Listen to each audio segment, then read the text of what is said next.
आज मी तुमच्यासाठी घेऊन आले आहे माझ्या आईच्या पद्धतीची अळूवडीची रेसिपी। ही अळूवडीची रेसिपी आमच्यासाठी खूप स्पेशल आहे, कारण लहानपणापासून आम्ही अशाच पद्धतीने अळूवडी खाल्ली आहे। ही पूर्ण रेसिपी तुम्ही पाहण्यासाठी व्हिडिओ शेवटपर्यंत नक्की बघा। नमस्कार, मी रुपाली तुमचे स्वागत करते आहे रुपालीज किचन रेसिपीमध्ये। अळूवडी बनवण्यासाठी मी इथे 1.5 वाटी बेसन पीठ घेतला आहे। त्यामध्ये मी मसाले घालते आहे। मीठ घेतला आहे चवीनुसार, चिमूटभर हिंग घेतला आहे, अर्धा चमचा हळद घेतली आहे आणि 1 चमचा लाल तिखट घेतला आहे। सगळं साहित्य आपण मिक्स करून घेऊया।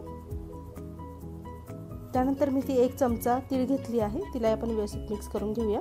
इथे मी 1 वाटीला थोडं कमी असं चिंच आणि गुळाचं पाणी घेतलं आहे। लागेल तसं मी त्याच्यात ॲड करणार आहे, थोडं थोडं करून। इथे मला पूर्ण पाणी लागलं आहे, तुम्ही पाहू शकता। त्याला आपण व्यवस्थित मिक्स करून घेऊया। खूप पातळ करायचं नाही आपल्याला। मी पुढे दाखवणार आहे कशी कन्सिस्टन्सी ठेवायची आहे।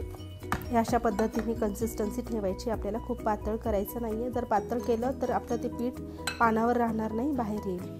हे बघा, अशा पद्धतीने आपल्याला मागच्या बाजूला लावून घ्यायचं आहे। त्याआधी मी इथे हे जे देठ आहे, देठातलं थोडंसं पाणी काढून घेते आहे, नाहीतर आपल्या घशाला त्याची खाज येते। हे बघा, अशा पद्धतीने काढून घ्यायचे आपल्याला। ही माझ्या घरची अळूची पानं आहे, तुम्ही पाहू शकता किती फ्रेश आहे। सगळ्यात आधी मी याला धुवून घेतलं आहे आणि पुसून घेतलं आहे। तर त्यावर मी इथे पीठ लावते आहे। हे बघा, अशा पद्धतीने पीठ लावून घ्यायचं आहे पानाच्या मागच्या बाजूला। आता एका पानाला पीठ लावून झालं आहे, त्यावर मी दुसरं पान ठेवणार आहे। ते पान बघा मी कशा पद्धतीने ठेवणार आहे। हे बघा, असं उलट सुलट आपल्याला करत जायचं आहे। खालची बाजू आता मी वरती केली आहे।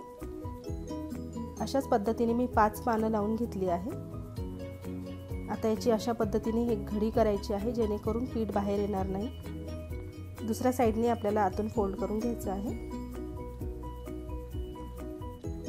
आता हे बघा, अशा पद्धतीने आपल्याला ही घडी करत जायची आहे। आतल्या बाजूने अगदी टाईट अशी घडी करायची आहे, जेणेकरून आपली अळूवडी अगदी टाईट बनेल, अशी सुटणार नाही। अगदी टाईट अशी फोल्ड करायची आपल्याला आतून, जेणेकरून ती सुटणार नाही। हे बघा, अशा पद्धतीने काही लोक याला दोराही बांधतात, तुम्ही दोराही बांधू शकता। हे बघा, तयार झाली आहे। पाणी मी इथे आधीच गरम करायला ठेवले होते, त्यावर मी चाळण ठेवली आहे आणि 2 अळूवडीचे मी इथे रोल ठेवले आहे, तुम्ही पाहू शकता। त्यावर मी आता झाकण ठेवणार आहे आणि 20 ते 25 मिनिटांमध्ये आपली अळूवडी बनून तयार होते। 20 ते 25 मिनिटं झाली आहे, अळूवडी इथे तयार झाली आहे। तर आता आपण पूर्णपणे थंड करून घेतली आहे आणि त्याचे असे छान बारीक बारीक काप करून घेणार आहोत। तर गरम याच्यात जर आपण याचे काप केले तर ते व्यवस्थित होत नाही, चिटकतात।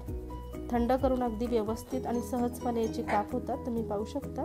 हे बघा, अशा पद्धतीने पातळ पातळच कापायचे, जेणेकरून छान क्रिस्पी होतील। हे बघा, किती छान आतपर्यंत असं व्यवस्थित हे झाले, अजिबात सुटलेलं नाही आहे। तुम्ही याला अशी खाऊ शकतात किंवा फ्रीजमध्ये स्टोअर करूनही ठेवू शकतात। शॅलो फ्राय करणार आहे, त्यासाठी मी ते पॅनमध्ये तेल गरम करून घेतलं आहे आणि एक अळूवडी मी इथे सोडते आहे। वरतून थोडं तीळ ॲड केलं आहे मी, आणि छान खमंग असं चव येते। हे बघा, दोन्ही बाजूने तळून झाले आहे आणि मी सर्व करते आहे। तुम्ही पाहू शकतात, खूप छान तयार झाले आहे। हे बघा, अगदी क्रिस्पी बनून तयार झाले आपली अळूवडी। तर तुम्ही अशा पद्धतीने अळूवडी नक्की एकदा ट्राय करा आणि तुम्हाला ही रेसिपी कशी वाटली कमेंट करून नक्की सांगा। व्हिडिओला लाईक करा, शेअर करा आणि चॅनलवर नवीन असाल तर प्लीज सबस्क्राईब करा। भेटूया आपण एकाच नवीन रेसिपीसोबत, तोपर्यंत धन्यवाद।